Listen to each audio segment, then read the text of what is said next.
Watts here, and I'm back with episode 3 of the College Prospect podcast, which is not the official name, but it's the name for now. As I said before, tap in as you listen to these first 3 episodes and let us know what you think a good name for. But let's get into the show.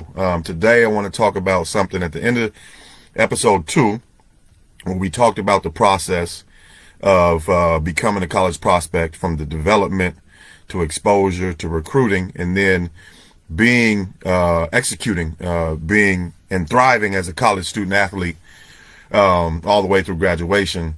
At the end of the show, I talked about something that was taught to me. I grew up around pros. My father played in the NBA.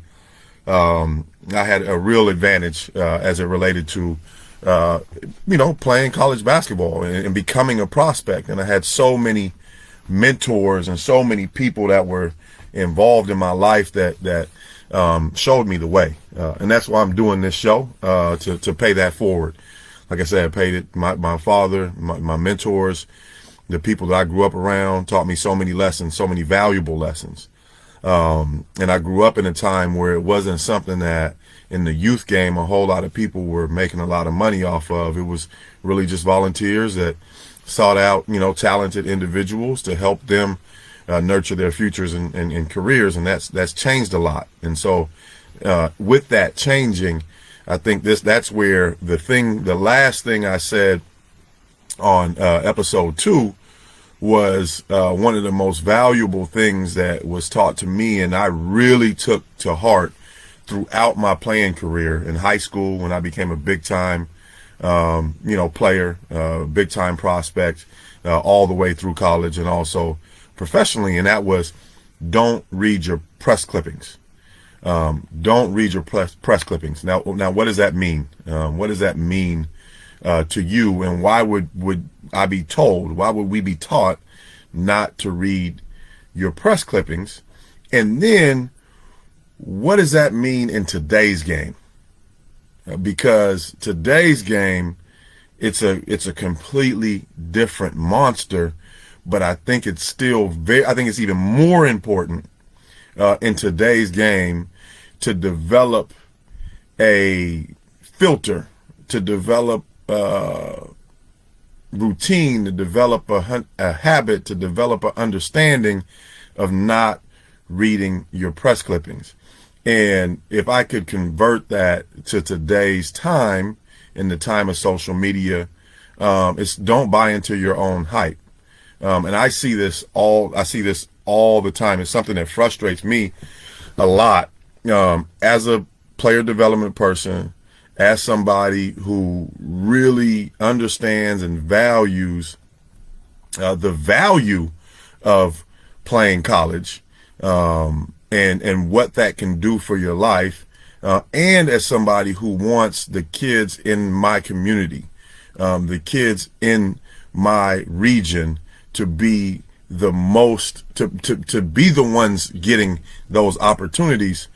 This thing just really, really frustrates me. And that's when I see a player who I'm looking at, I have an idea, I have an understanding that they have a goal, and they're trying to they want to be a college prospect. They want to play at a high level. They want to be a high major kid. They want to be maybe they even want to be a Division II kid.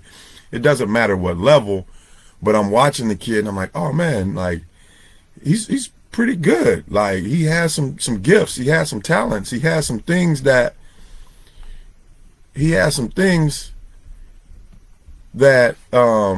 ability to do that, if he just honed that craft a little bit, excuse me, my computer tried to go to sleep on me, that if he just honed that craft a little bit, he would really have the chance and an opportunity to accomplish the goal, to play at the next level. But there's definitely, a couple little things that, he needs to do or she needs to do that are easily accomplishable, if they're willing to focus and concentrate on those things that would change their trajectory as a college athlete. Well, I'm thinking this in my mind, right? And, I might have a relationship with the player or maybe not. But before you can get to talk to the parents, or before, you can get an evaluation to them, or to talk to them about what you saw, how they did, what you believe they can accomplish, but what they need to do it. Somebody's tweeting about how great they were and how they dominated and how, they're on their way to the next level, and they're retweeting it to the world and feeling very good about a performance that they just had. That wasn't a bad performance, but maybe wasn't quite the performance that would need to be had to get you to your goals and your dreams. And so there's a natural way that our business is set up now, that it's not about press clippings, because it's not about press, and you don't have to do anything major in order to get attention. All you have to do is go play, and there's somebody sitting in the gym with a camera that is waiting for you to make a highlight. And I want to give you guys a personal antidote in this situation, that, and also ask, do you have, for other parents, do you have strategies that in place to help your kids make sure that they're not getting into their own hype, to make sure that they understand the milestones, the goals that they're trying to hit, that what it means to work their craft and to stay true? What strategies do you have in place? I really want to know and hear from our audience, what are those things? So make sure you comment. Just a reminder here, subscribe to the show, hit that like button. And we're building a community around this. And I'm sharing my personal experiences because it might help other parents and other prospects accomplish the goal and the dream going forward. But here's a scenario. My son hadn't played a lot of AAU basketball. We went to Arizona to play with Friends of Hoop, which is his first team.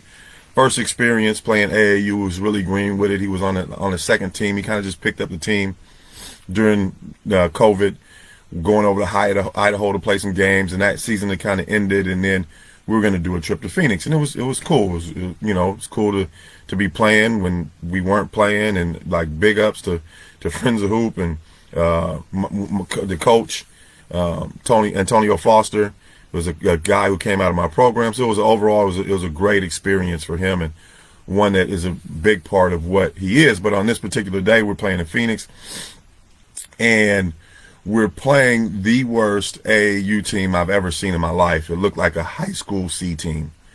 And I was super frustrated. We invested money, car rentals, hotel, and it's like, man, we didn't come down here for this. We blew the team out. Our team was kind of clowning, right? And we had just played a team that was really good, and didn't look any good. But now we found somebody that we can beat up on, and now we're beating up on them. We're clowning. And there was a guy with a camera that traveled with us that was watching all the games and stuff. And we got in the car. Me and my son got in the car. I said, hey, man, that was a really, really bad experience. That's not what that doesn't have anything to do with your goals and your objectives. And then, frankly, I wasn't really impressed in the way you handled that situation. You didn't stay true to your craft. You started doing goofy stuff or whatever. And we agreed that it just wasn't tight. Like, that's not what we come for. That's not what we show up for. And so we have that agreement. We both were like, man, that wasn't it. Right. And we talked about how we carry ourselves in competition when we're blowing people out and all of that stuff. Well, we get home from that trip, and about 2 weeks later, the guy with the camera, he starts dropping videos, and everybody on the team, has a highlight video from this game. And the highlight video game, my son has a couple dunks, block shots, all of that stuff. And he sends it to my son, and he posts it, and he's getting likes and comments. Oh, bro, you're going to make it. You're on your way, this, and this. And I noticed a change in him, right? I noticed a change in the way he was walking around, and and it's like, well, then I looked and I said, hey man, like, are you really like feeling good about that after we already talked about that wasn't good, and it has literally no relation in getting you to where you want to go? right? Like, you can't that's what they mean by don't read your press clippings. The writers back in the day when it was press clippings and it was newspapers, they weren't competitors. They're judging competitors, and you have to stay ready to compete. You got to be ready for the next competition. You need to be sharp. You need to be competitive. You don't need to be feeling you're good about yourself based on what you did last time. You need to be preparing for the challenge ahead.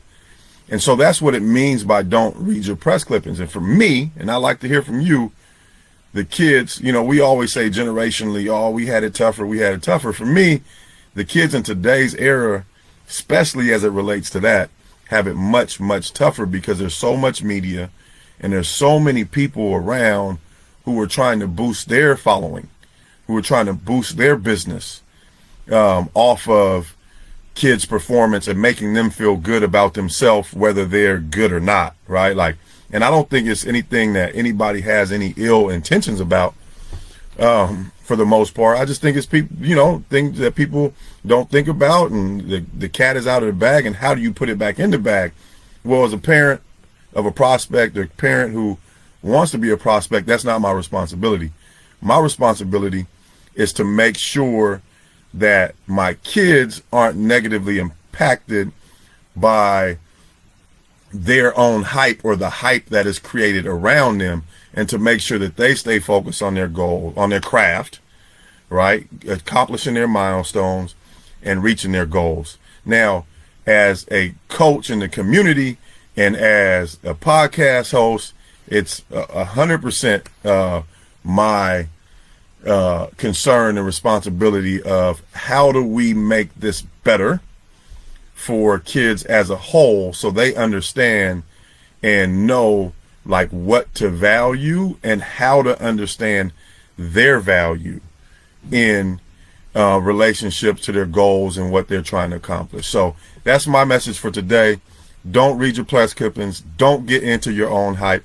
And my question for you is, do you have strategies? What strategies do you have in place to help your kids with this? Because at the end of the day, a lot of the times, most of the times, the people who really get into it and add fuel to that fire is who? It's us. It's the parents. We're the ones, you know, pumping up our kids or whatever. So just be aware of that. And I'd like to hear from you. Our community would like to hear from you. What strategies do you have in place? Until next time, I'm Coach Watts. This is the College Prospects Podcast. I'm going to get a name that's easier for me to say going forward. I'd like your help with that as well. But hit that subscribe button, hit that like button. Details to my programs are in the show description. And until next time, we'll see you. Peace, love, and basketball. I'm out.